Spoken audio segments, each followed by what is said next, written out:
परिषद में हमारे पार्षदों द्वारा 3 दिन से आयुक्त महोदय का विरोध प्रदर्शन किया जा रहा था।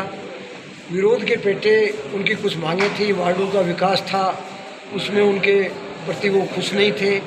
कुछ ठेकेदारों के भुगतान और भी कई तरह के पट्टों का और जो भी नगर निगम की समस्याएं थी, चाहे पेयजल आपूर्ति हो, बिजली हो, लाइट हो, इस तरह से तरह तरह की समस्याएं थी। उसके लिए हमारे पार्षद महोदय विरोध प्रदर्शन कर रहे थे।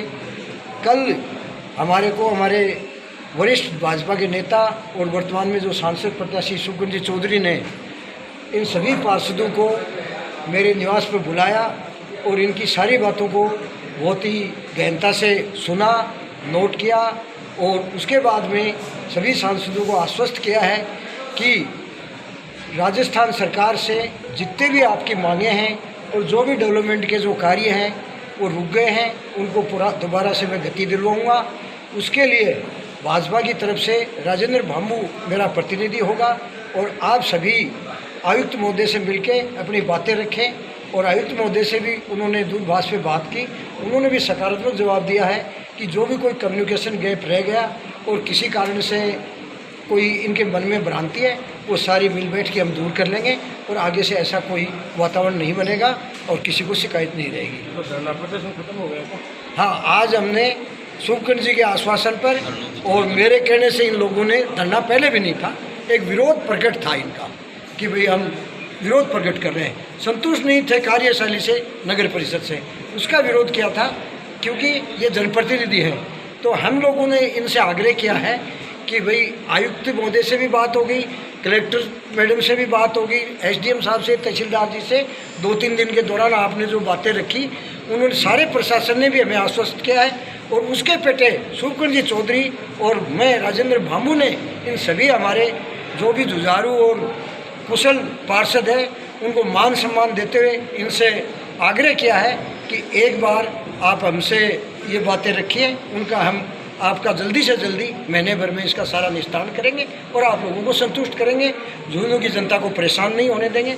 इनकी बातें बहुत जायज़ हैं और निश्चित रूप से होने चाहिए, लेकिन उसमें कुछ कमियां इसलिए भी हुई और ये जो भी मन में शंकाएँ हुई उसके कारण आचार संहिता भी एक कारण था। कुछ चीज़ें आचार संहिता के कारण नहीं हो पाई तो उसके अंदर सरकार भी असमर्थ हो जाती है कई बार, ऐसी कारण संवैधानिक प्रॉब्लम थी। नहीं, आपके पार्षद ये कह रहे थे कि हमारा एजेंडा ये है कि नगर परिषद बचका क्या पार्षद की मांग?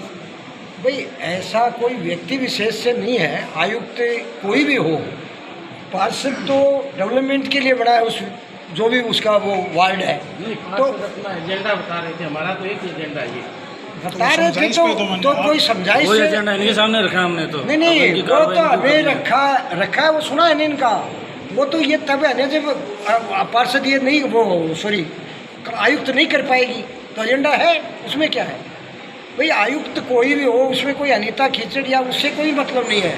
पार्षद महोदय को तो उसका विकास चाहिए, सही काम है, जो भी जनता परेशान नहीं हो उसके लिए है ये जनप्रतिनिधि। तो वो आज के दिन अनीता जी थी तो अनीता जी का नाम ले दिया, व्यक्तिगत कोई द्वेष नहीं है। आयुक्त महोदय से यही था कि हमारी जो भी समस्या है उसका निराकरण नहीं हो पा रहा, यही तो शिकायत थी। तो कह रहे थे वो बात है कि हाँ नहीं कह रहे थे, बात सही है, लेकिन अनीता जी से व्यक्तिगत थोड़ी है कोई। भाई कोई भी आयुक्त रहे, हमारा काम नहीं करोगे तो हम उसको नहीं रखेंगे, ठीक है, लोकतंत्र में ये जायज़ है। वहाँ इसमें सरकार का राजपत्र है जिसके ऊपर आरोप लगे हों, आरोपित हो, वो फील्ड पोस्टिंग नहीं दी जाती। वो कानून का काम है, वो अपना काम करेगी। तो ये फील्ड पोस्टिंग में जायज़ मान रहे हैं? समझे नहीं, हम जनता के आदमी, ये कानून के अंदर है तो कानून अपना काम कर रही है, उसमें हमारा डीएलपी को भेज दी हमने, वो तो हमारी क्या पहले लगा दी, वो तो कानून है, वो अपनी जगह अपना काम करेगी, उसमें हमें कुछ नहीं करना।